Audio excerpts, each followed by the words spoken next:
It's actually pretty insane to see how out of touch video game journalists are and how little they understand what gamers want and what gamers like, and really how little they care about our preferences. And now Polygon has put up this big article on how PlayStation's strategy of courting younger players is the big brain move it needs, even though they've lost hundreds of millions of dollars trying to do just that.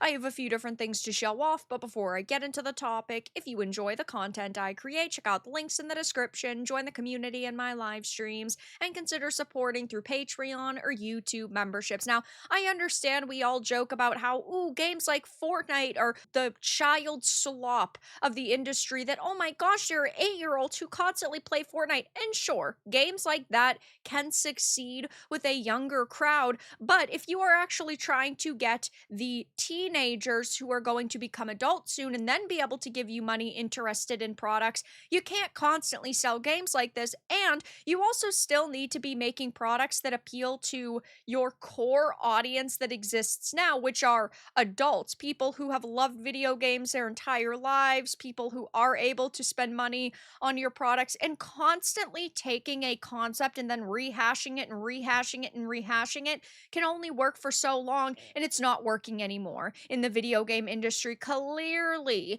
games like this are not doing amazing anymore. And when you recycle things like Overwatch and you turn them into Concords and you turn them into High Guards, you're going to lose money, and that is what we are seeing. But the video game journalists don't understand that, and they're like, yes, make more content for younger people, when that isn't making them money anymore. So, it says last week PlayStation aired a supersized state of play stream that showed exactly what to expect from the PS5 in 2026 and beyond. It was an illuminating hour filled with genuine surprises, from a sequel to the hit Kena, Bridge of Spirits, to a full remake of the original God of War trilogy. But the biggest takeaway from the show wasn't any one game, rather it was that there's a big picture strategy, and its focus is PlayStation is all in on courting younger audiences. And true, something like Kena definitely does have a more sort of childlike feel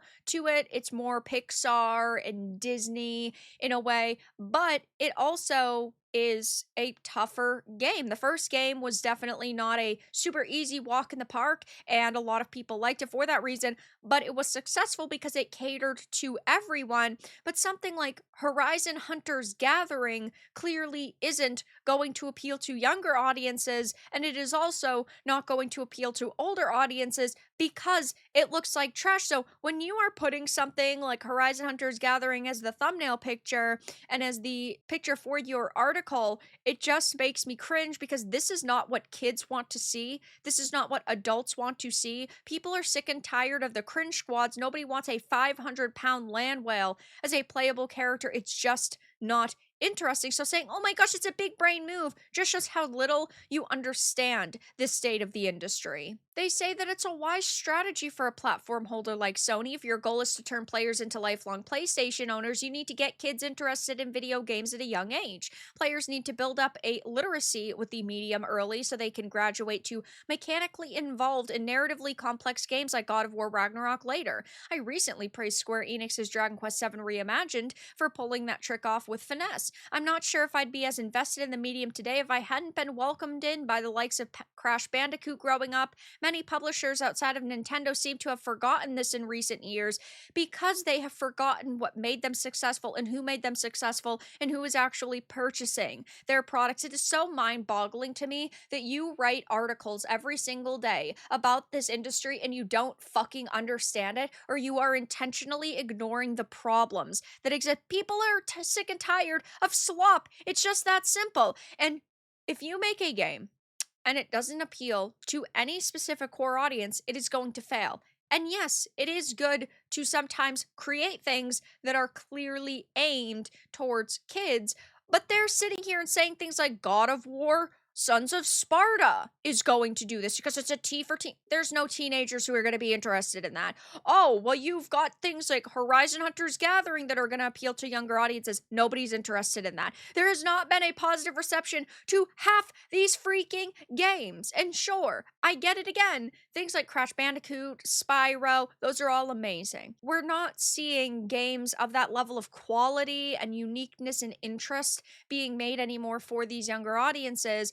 And yeah, you occasionally, I suppose, get things like Astrobot, but they're not constant, and very rarely do they do that amazing. Nintendo right now is definitely sort of the king of kid focused games or family friendly games, things like Donkey Kong Bonanza, things like Mario, and that's cool, but I don't think that this is a strategy that is going to work when you've got PlayStation giving us Horizon Hunters Gatherings, and this take has not been received very positively on social media, which is hilarious. Sony already tried that and it flopped. The problem is that Sony are unable to innovate, so they copy successful games instead. Why do you think Splatoon, Sea of Thieves, Fall Guys, Rocket League became successful? None of them had any competition. LOL, young people are broke as fuck though. Disney literally markets to adults for this specific reason. Big brain move, pointing and laughing. The Concordian timeline. You've got Concord, you've got Highguard, you've got Marathon, and you also have Horizon Hunters Gathering. If we actually were seeing Sony making Astrobot after Astrobot after Astrobot, I would sit here and say, sure, this is clearly what they're going for, and maybe it will work for them. But we're not actually seeing that happen right now. You gave us a few examples, and most of them are games that are not successful or not going to be successful. How are y'all still in business? Still, this new Horizon game is a new Concord. It'll get maybe 10K day one, then the servers will shut down a week later and the staff will be laid off, which would be deserved for making this. Pointing and laughing?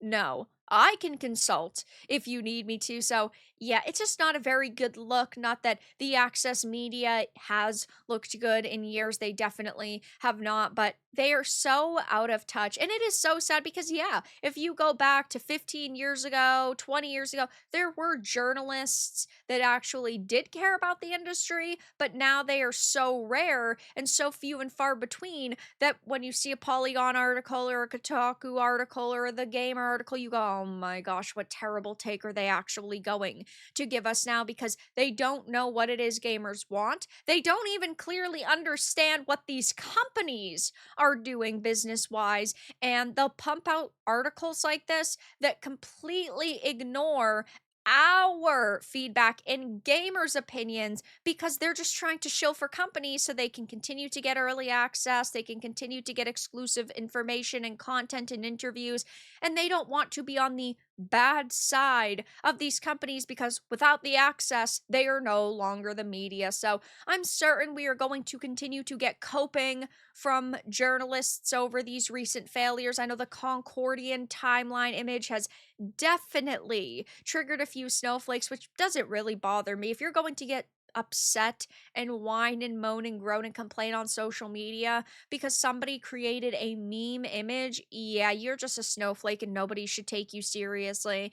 And I doubt Polygon's going to do a follow-up on this. I think that maybe part of this was also just bait, which is why they're using the Horizon Hunters Gathering game as an example, but it's just really bad bait. Their take is really bad if they took themselves seriously, and the Access Media cannot die fast enough. But that's all that I really had to discuss in this video. Let everyone know your thoughts in the comments below. If you found this important and informative, make sure to give it a like, share it, and subscribe to the channel. And if you didn't, give it a dislike. I appreciate your support either way, but I'll talk to you all again in the next video really soon.